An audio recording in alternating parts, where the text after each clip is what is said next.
Continuing with section 6.1, we are now going to use Riemann approximations to estimate the area of the region between the graph of f of x and the x-axis for a to b using n rectangles and left endpoints. Then we're going to find another estimate using m rectangles and right endpoints. So if you look below, you're given a whole bunch of information here.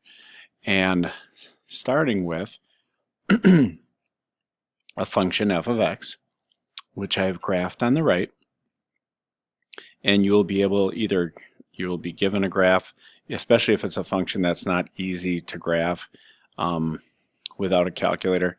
You'll be able to use a calculator to draw the graph so you can sketch that function in your notebook. Okay. Now, the first approximation we want to do is we want to find the area from A to B, which they say is from 1 to 4, and use n rectangles, so in this case 3 rectangles, and left endpoints.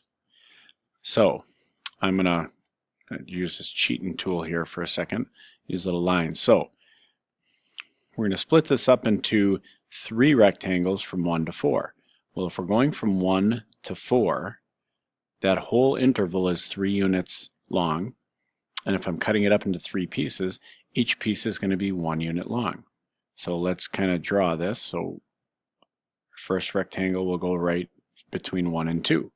Now, whereas in the last example, on the last video, we used midpoints to determine the height, now we're going to use left endpoints. So from this left endpoint, we're going to go up until we hit the curve. And then from there, we are going to go across and down. So I'm going to go, oh boy, how is that happening? How did that turn off? That was weird. So now I'm going to go up from here, about to the same height, and then across. No, it's not perfect, but I think it's better than when I was drawing it. So there's our first rectangle. The second rectangle will also be 1 unit long. They're all going to be, golly, what the heck?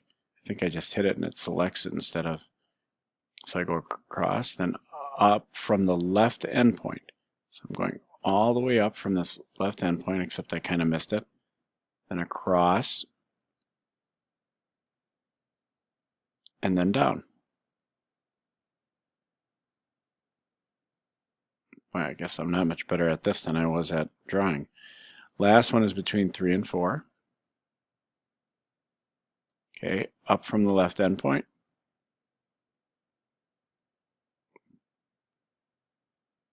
Then across and down. Let me go up first.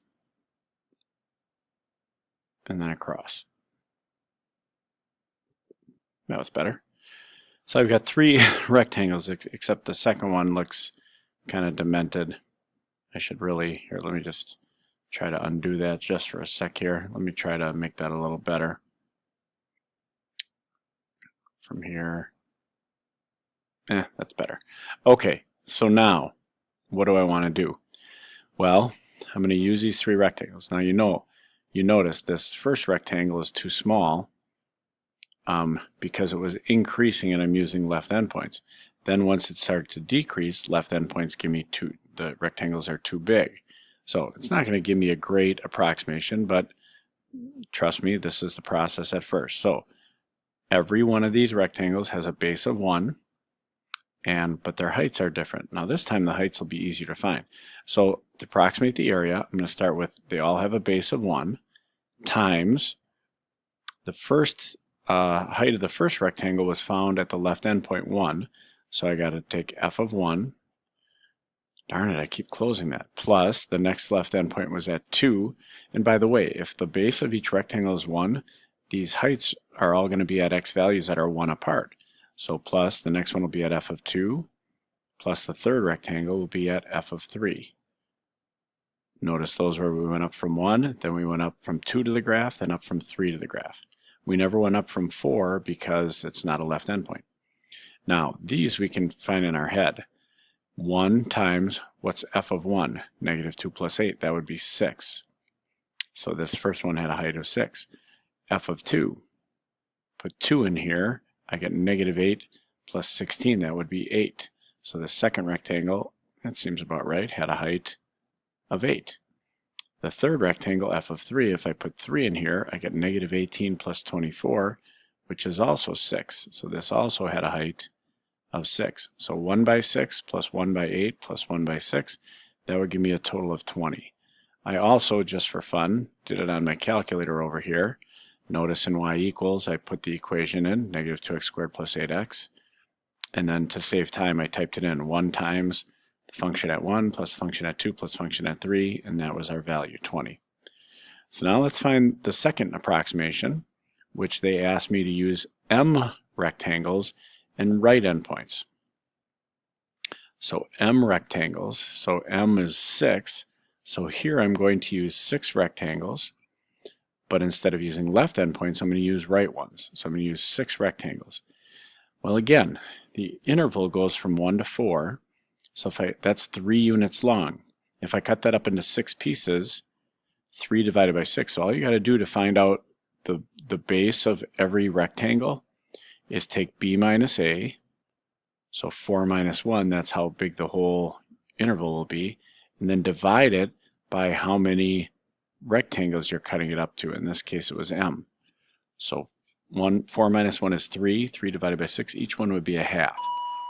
So this time, the base of every rectangle is going to be 1/2. Okay, now, again, let's draw this. So this time I'm going to start on the right side because we're using right endpoints. Well, you know the first right side starts at 4. You notice that first rectangle is going to be, since I'm already on the graph, there's nowhere to go up. It's just going to be a half unit long, but there's going to have no height because the graph is at 0 there. So that's kind of interesting. Now the next right endpoint would be at 3.5. It would go up from there over to 3. It'd be a half unit long.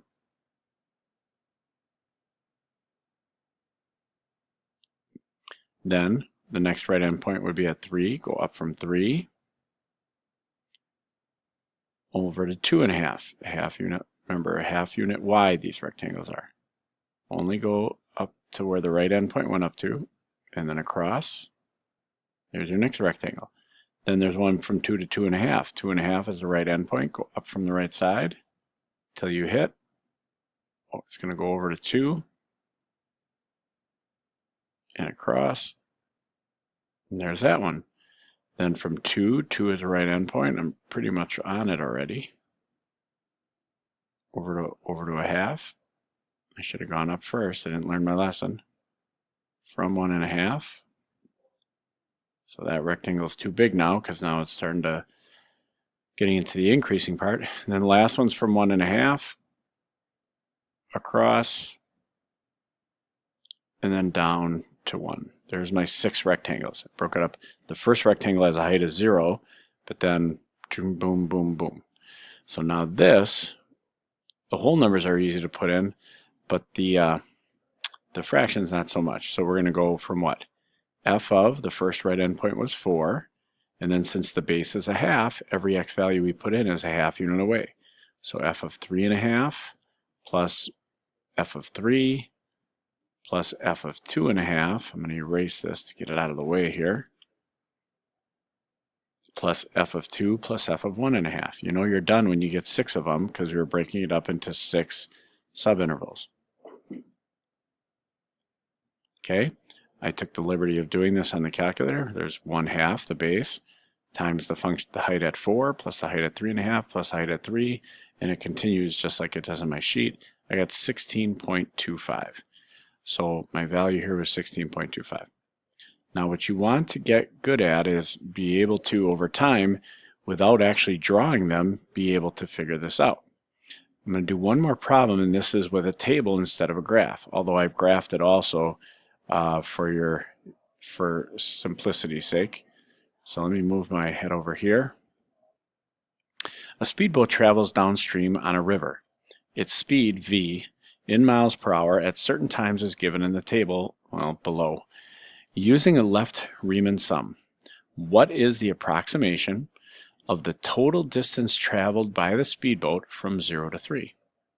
So interesting. So notice here, they've given me times every half hour apart from 0 to 3 hours. And they've given me the velocities at time 0, gave me the velocity at time 0.1/2 hour, velocity at an hour, and so on. How can I use left Riemann sums for this? Well, it goes from 0 to 3. So you notice each of these is a half unit apart. So the rectangles I use are all going to be 1/2 unit. Here I've plotted all those points just in case it would help you to draw rectangles. You go up from the left rectangle across and then down. If you kind of connected these dots, you would see kind of a funky curve like that. Okay? But what I want you to try to get used to is that to find the distance traveled, remember, distance is velocity times time. So I'm just going to take the velocity times the time. So the time is going to be the base of each rectangle. Each one's going to be, they're all a 1/2 hour apart. So to find the distance, I'm going to take the base of each rectangle, which is a 1/2, times each height at left endpoints. So I start at the left side.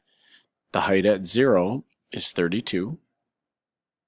Remember, I could also call that velocity at 0, plus the velocity at a 1/2, and so on. Notice they're a 1/2 unit apart because that's the base.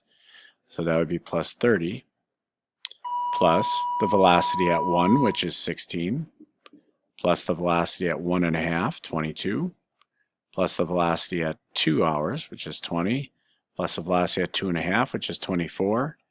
And that's it. 3 won't be a left endpoint. We already have 1, 2, 3, 4, 5, 6 heights. That's all we can have for 6 rectangles. If we add these up, I get 44, 66, 82, 112, 144 divided by 2. That should be 72. And this time they give us units. The time is in hours. The velocity is in miles per hour. So the distance traveled should be in miles. So an approximation for how far the boat will travel is approximately 72 miles. Now that should kind of make sense because what have they done? They travel for about 3 hours, and at an average speed, if you took the average of all these, it would be somewhere around 20 to 25 probably. Well, 20 times 3 would be 60, 25 times 3 would be 75. So that distance is pretty good as a value. Okay, that's the last problem here. We're going to do a lot more examples of this in class and things like that, but hopefully that gets you off to a good start of how to use Riemann sums. Good luck.